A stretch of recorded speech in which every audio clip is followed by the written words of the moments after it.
Mr. Bob Pollock is with us this morning. Bob, of course, from the Indiana County Extension. And we talk lawns and gardens and indoor plants and Christmas. Last week we were all about Christmas trees, weren't we? We were. Yeah, with a little bit of Christmas cactus and poinsettia thrown in there as well. That's true. Yeah. So we could have, and we didn't talk about amaryllis. But a lot of people get those for Christmas as gifts, don't they? Yes, yeah. they do. Yeah, and I thought it was interesting. We got one years ago, and didn't do anything with it until really late in the growing season. Then we said, "Oh, wait a second! Remember that thing we got? Let's plant that." So we did. Came right up, had a beautiful season with it. Yeah, and that's one of those bulbs that doesn't require. It'll rebloom, so it doesn't require a darkness period. Now you can control when you want it to bloom, but it will. You can just grow it. Once the bloom's done and the stalk starts to yellow and die back, you can cut off the stalk, bloom stalk, and then let the foliage come. Of course, you can get just the bulb. You can purchase the bulb in a pot, or just get the bulbs, or they even have these waxed bulbs now, which are kind of interesting. Bulbs? Yeah, so they must dip them in wax, and then you can just set them wherever you want them. They have a flat spot on the bottom, so it doesn't take they get enough wax on there, and then they set it down on a flat surface, so you can just set them wherever you want them and group them however you want them. They have different colors of wax that they come in, and then you don't have to water it or anything. You just, really? Yeah, you can just set it around for decoration, let them bloom. Usually you don't want them where it's too warm or too bright a light, because that wax helps hold all the moisture into the bulb, so you don't have to, there's really no roots there. Yeah. It just preserves the moisture that is in the bulb, allows it to flower, and then and a lot of times amaryllis are treated as annuals too, or it's just, almost like poinsettias, use them as decoration for the holidays, and then you discard them afterward. But in both cases, you can keep them. And then even with these waxed ones, once the bloom fades, you can remove that wax layer and then plant that bulb. Oh, okay. And then it will grow some roots and keep on going. And there you go. Yeah. Little zombie amaryllis. Yeah. All right. That's cool. I wanted, when you talked about moisture and watering plants, particularly indoors in the wintertime, as you remember, we used to have a Christmas cactus, an enormous one that sat right out in front of our studio here. The container was like almost 3 feet wide, and it was full and lush. Yes. How does one care for one of those plants? Are they things that you look for dead spots and clear them off? You look for stuff that's drying up too much, and that's when you know to water them. I would guess that the care and feeding and watering of something like that is a pretty delicate thing in the wintertime, isn't it? You have to be a little more observant. You have to know your conditions that you have where the plant is. What type of heat do you have? How dry is your air? What kind of container is it in? Different containers will lose moisture faster than others. Some containers are porous, and then others are not. And they're just, porous enough, like a clay pot versus a plastic pot. Yeah. So you're going to get a little bit of air exchange. Those containers, if you had identical plants in identical sized containers and had several different types, you would see over time that those would vary in how quickly, the moisture would evaporate from those types of containers. So would the terracotta retain moisture longer or lose moisture faster? It would probably lose it faster than the plastic would. Okay. Yeah. And then, of course, drainage holes.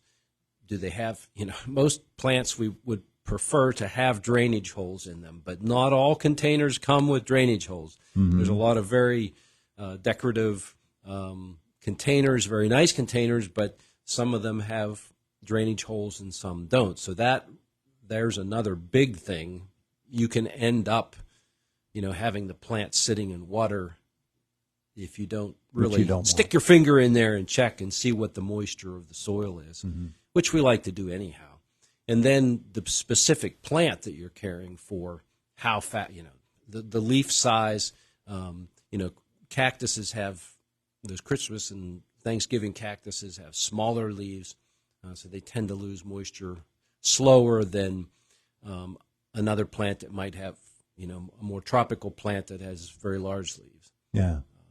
And then where it's sited in the house, is it right in front of a window, south facing? Is it front of a window, north facing? Of course, the north facing will get light in most cases. We've got to look at what's on the outside of the window too. Yeah. But typically, the sun is coming around the south side, so plants in south facing windows are going to get more light. They will transpire. Those plants will transpire, respire more, and so they will, lose moisture quicker than that same plant, facing another direction. But in a general sense, you want that light. Yeah. Most plants, and that's the other thing about, we have plants outside in the summer. Those ones we bring back in for the winter months. They're getting that light level outdoors is a lot different than what we typically get indoors during the winter months. So just, try to site those plants as close as possible to their needs. Every plant's a little different in how much light. Does it need a lot of light, but it may not need direct sunlight. So just looking at the plant you have and caring for it based on its needs, the best you can to do that. I know I have some plants that, boy, they really could use more light, but we just don't have a place, the exact right place to put those that is to their best advantage, but they still function and survive. Last week we talked about with plants that you have brought indoors, and the idea of keeping them long term and keeping them healthy and vital long term, and I want to ask about cut flowers, and when you get a cut flower arrangement. I got a beautiful one last week, was given to me, and thanks so much to those folks who made that happen. That was very nice of you. But you want those things to last longer. And I think of this in terms of at church as well, where the flowers from the altar are kept for several weeks at a time, and they're put in the refrigerator downstairs and covered over. And I don't know that makes them last longer or not. But those cut flowers, obviously moisture becomes a really, really big deal for them, just like it does with your Christmas tree, right? Right. And usually with those cut flowers, they will start to decay at that cut surface. So recutting them, and being careful, especially if you're trying to prolong those, not cutting too much off at the beginning, just enough that, again, that vascular system, those cells that absorb that water from that cut surface are able to do so. And then periodically, you might just have to take those out of the vase that they're in and recut those and put them back in the water. And that will, keeping the water fresh, because you can get bacteria and algae and things growing in that water. It's amazing how fast that happens. I would assume those foam inserts that you put in, and you put the cut flowers in, stick them in that, that they have the opportunity to retain the bacteria as well.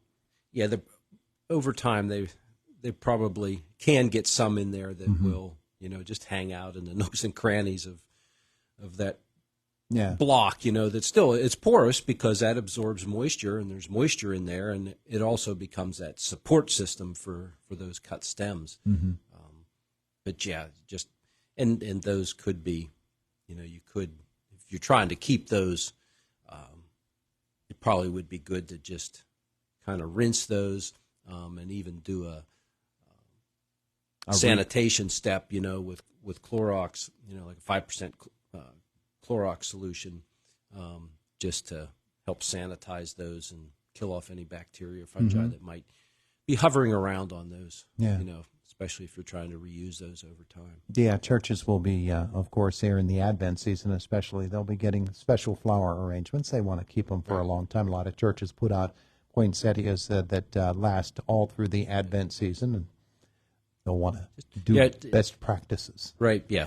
And usually we often don't have the right light conditions for those, but they hang in there, and for 4 weeks they make it, and biggest thing is probably just making sure that there's a little moisture in there that they don't dry out during that time period, because a lot of times the light levels, we don't have a lot of ability to really influence that, that much. But and a lot of times churches will be a little cooler temperature wise, so that benefits those plants. And same thing with cut flowers, temperature, not letting them get too hot, too warm, keeping them away from air vents where you get air blowing over those. That's going to dry that, because oftentimes those cut stems are not able to replace the leaves, the foliage, the flowers.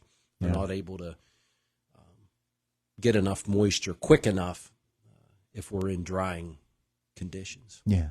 All right. So there you go. So sticking the flowers in the refrigerator downstairs, not so bad an idea. No, not too bad. All right. Thank you, Robert. You're welcome. It is the voice of Indiana County, WCCS 101.1 FM, AM 1160, and WCCSradio.com. Conversation with Bob brought to you by Marcus & Mack, voted best personal injury law firm in the Best of Indiana County contest. Marcus & Mack, a law firm representing injured people. Josh Woodison in our WCCS newsroom. He's coming up next right after the news at the top of the hour. It's Indiana in the Morning on WCCS.